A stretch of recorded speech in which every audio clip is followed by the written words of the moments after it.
Rapper Blueface was arrested Tuesday from a warrant for an attempted murder charge from a shooting last month in Las Vegas. Blueface, whose real name is Jonathan Porter, is being held in Clark County Detention Center in Las Vegas. A $50,000 bond was set Wednesday during Blueface's first court appearance. Preliminary hearing is scheduled for January of 2023. Now, allegedly, the victim, Akademiks' trailer, was at a strip club with Blueface and Blueface's entourage. Akademiks' trailer stated that Blueface was talking to several females inside of the club. I mean, bro, what does that matter? Why you watching that man like that, man? See, this is some weirdo shit, man. He says him and Blueface had a couple of conversations. Blueface eventually exits the club with his entourage. I guess by this time, old buddy went outside behind the entourage because now he's outside. And he makes a joke about Blueface being in a cheap car. Allegedly, Blueface is irritated by this comment, tells his entourage to pack out, old buddy. So now he's getting packed out. And for y'all that don't know what being packed out means, that means getting your ass whooped. So you getting hands, feet, you getting everything. You getting your ass whooped.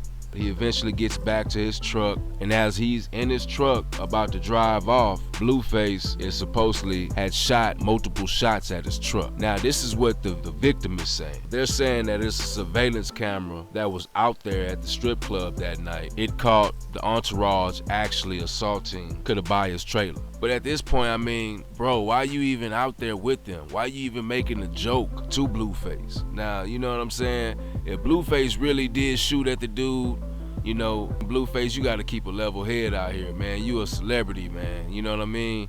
Yeah, should nobody lose their cool to the point to where you would want to snatch a life behind somebody making a joke. You know what I'm saying? Now, the ass whooping I could see. I definitely could see the ass whooping, you know what I'm saying? Getting packed out, you know. Dude kind of seemed like he was asking for it, man. I mean, why does it matter how many females Blueface was talking to? You know, because in the statement, it was saying that he was talking to a couple. Why are you watching another man talk to another female? You in the strip club, your mind's supposed to be somewhere else. You actually supposed to be up there. If you not a rapper trying to get your music played in the strip club, you actually trying to be a patron of the strip club, then hey, you supposed to be getting a couple lap dances and paying the waiters and tipping the waiters and all that there. You know what I'm saying? A $50,000 bond, like I say, I've seen worse. You know, I've seen higher bonds for lesser crimes. So $50,000, that shouldn't even be a hard bond. 10%, that's $5,000. Man, Blueface can get out that, man. I would think he had enough money to make a bond. His baby mama, I think she love him. You know, I think she can hit that old bank, you know what I mean? Hit that old stash spot. I don't think it's hard. 9 times out of 10, he'll be out pretty soon.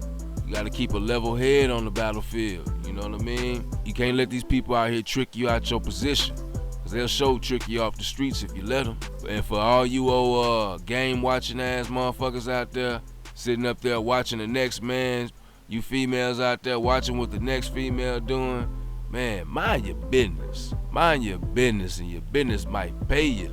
Now, y'all know Kanye's thinking is different from a lot of people out there, but his viewpoints and statements he's been making has been getting him slammed by a lot of people out there. Check out his most recent statement where he's trending for talking about his mother and not being able to be controlled and the death of celebrity family members. It's scary, they can't control you, they try to suppress you, but that's how they try to categorize you. They can't control me, you get what I'm saying? They can control Shaq, they can control Charles Barkley, they can control LeBron James, they can control Jay-Z and Beyonce. But not you, man. But they can't control me. You see, it ain't no name I won't name. Exactly. It's up. Not you. You know what I'm saying? And just for Minister Farrakhan, I love you, but the way you read that, I took that as a slight. You know what I'm saying? I don't take no disrespect from nobody, so let's get on the phone, let's talk that out. I don't care who you are. I ain't taking no slice from nobody, right? I ain't taking no slice from nobody. It's God. That's the only person that I serve. My mom ain't here. My mama was sacrificed. Me too. You understand? Yeah, I'm Christian. Michael Jordan, what about him? His daddy, right?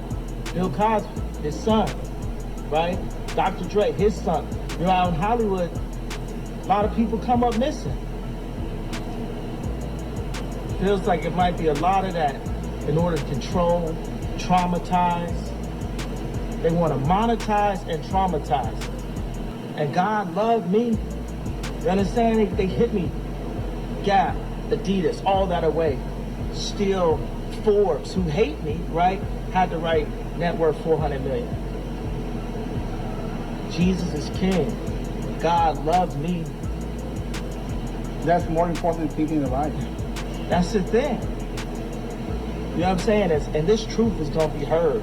Y'all can't send none of y'all Meek Mills, y'all puppies, y'all little boozy, none of these names, none of these people that have to listen to y'all because they have legal. I never killed nobody, right? I'm the pussy that never killed nobody, right?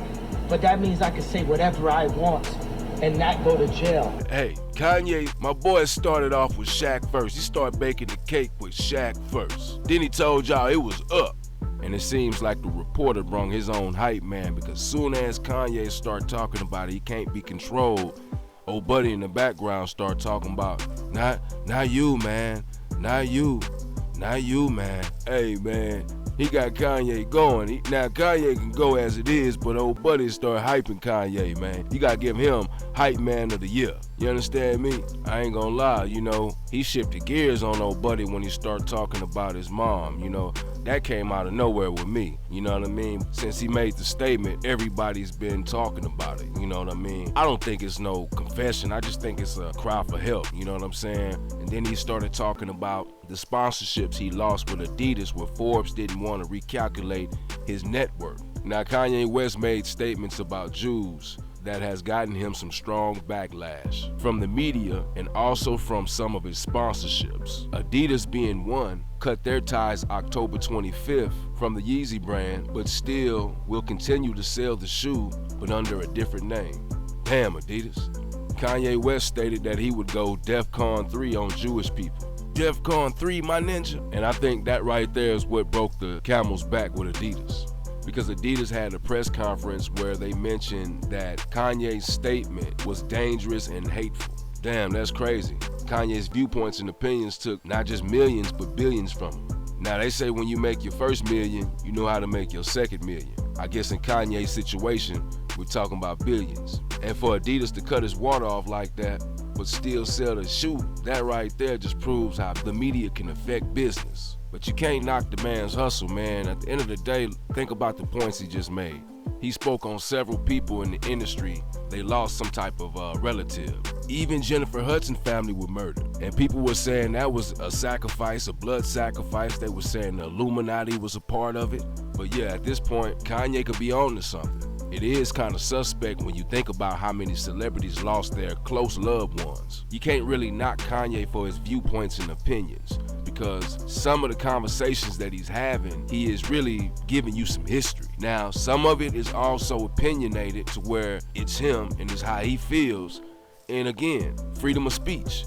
If you don't know now, you know that if you have some type of business going on around the globe, you do have to have a little filter. I don't know if he was like that before the money and he just became this way after the money. Some people say he started going ape shit when he lost his mom. I can't say the dude can teach you how to get some money. And he's also the example of what not to do if you have $1 billion sponsorship. Now, Kim Kardashian is saying Kanye's anti-Semitic viewpoints may put their 4 children in harm's way. An inside source has spoken to Kim Kardashian, and she said her focus now is prioritizing and creating a peaceful environment for her and her children. Kim Kardashian also tweeted, "Hate speech is never okay or excusable. I stand together with the Jewish community and call on terrible violence and hateful rhetoric towards them to come to an immediate end." David Chappelle also had a few words for Kanye. I denounce anti-Semitism in all its forms. And I stand with my friends in the Jewish community. And that, Kanye, is how you buy yourself some time. Now, the Hollywood call-outs just didn't stop with David Chappelle. Actress Jennifer Lewis had something to say to Kanye as well. Check out the piece of game she wanted to give to Kanye. Shut your mouth. You go sit down somewhere. All them kids that look up to his ass. Hey, Kanye, my name is Jennifer Lewis.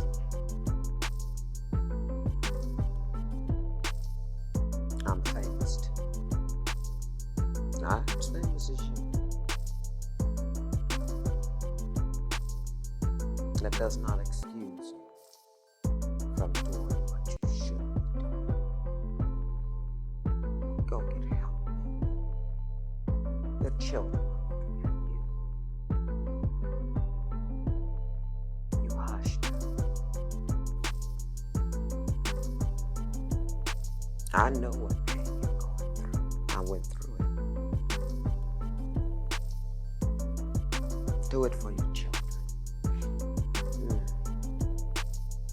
Do it for the next generation. They gave you everything. They listen to your music just because you consider yourself a genius. A lot of people do. Van Gogh was a genius. He cut his fucking hair. Hip-hop icon Nas was robbed in Calabasas, California, which is about 30 minutes from Los Angeles, depending on the traffic. Two men broke in his estate around 8 in the evening. The men smashed the rear door of the Brooklyn rapper's home for entry. Caught on the home's Ring camera, the men took at least 2 bags of unknown merchandise. During the home invasion, Nas and his team contacted the authorities, but by the time the police arrived, the 2 burglars were gone. Nas, who was in New York celebrating the release of the new project King's Disease 3, has not made a statement publicly about the incident. It's a good thing no one was in the house because this could have turned out nasty. They say the men took 2 bags. You know, whatever was in those bags, they were like jackpot because they sure left after they found those 2 bags. Either that's what they wanted and that's what they came for, or when they saw it, again, they were like jackpot. Whatever was in those bags, they grabbed the bags and they dashed. Either way it go, you know, I'm thinking Nas has insurance on his property. So whatever was stolen is probably replaced anyway. Now this was a big weekend for Nas because not only did his estates in Calabasas get broken into, and now 21 Savage during a recent interview on Clubhouse said that Nas isn't relevant. 21 Savage claimed he wasn't trying to diss Nas, tweeting this on Twitter. I would never disrespect Nas or any legend who paved the way for me. Y'all be trying to take stuff and run with it. Well, damn, Brody, you the one that clearly made the statement. Nobody forced that on you, my guy. Now, the comment that 21 Savage made about Nas, I think Nas always plays chess, man. He always keeps a level head about things. Honestly, I don't even think he worried about it. You know what I'm saying? I think in the state of hip-hop, it's an art to the point to where as long as the people after you remember your name, I think you made your mark. Whether you were the best MC or you was the best DJ, you know, as long as people remember your name, I think you will always be relevant. I think when it comes down to relevancy, the main ingredient is consistency. And with that being said, Nas has been consistent over the years, over and over, consecutively. Not to mention, he's rocked out with the greats, you know what I'm saying, in hip hop. As long as you stay consistent, drop good music, you're gonna have some type of relevancy. How would any of the A-list artists in the game know what they were gonna turn out to be if they didn't keep going? It usually ain't easy. It's gonna be a bunch of sweat. You understand? So again, consistency. I really do believe that is what makes the relevancy. Anything you want, you're gonna have to work for it. And usually if you wanna have more of it, you're gonna have to work hard for it. You know, the difference between you and the next person is how much you want it. Yeah, some of these rappers got cosigns, but for the most part, people in the industry, they work for the shit. They work to get to a certain level. And depending on how bad you want it, that's gonna determine if you're gonna even become relevant, because you got to have some type of consistency. You know what I'm saying? Period. And I've been saying this since day one. Yeah, man, Nas had a big weekend, man. He's dropped the album, then his Calabasas home was vandalized, and then my boy 21 Savage says Nas isn't relevant. That's a strong weekend to have there, brother. What y'all think? Is Nas relevant? Leave your comments below. And also, what's your favorite Nas track or album? Hit that subscribe button, hit that like button, hit that share button. Don't forget to leave your comments and hit that ringer so you can be up on all future uploads. Strict Hustle TV.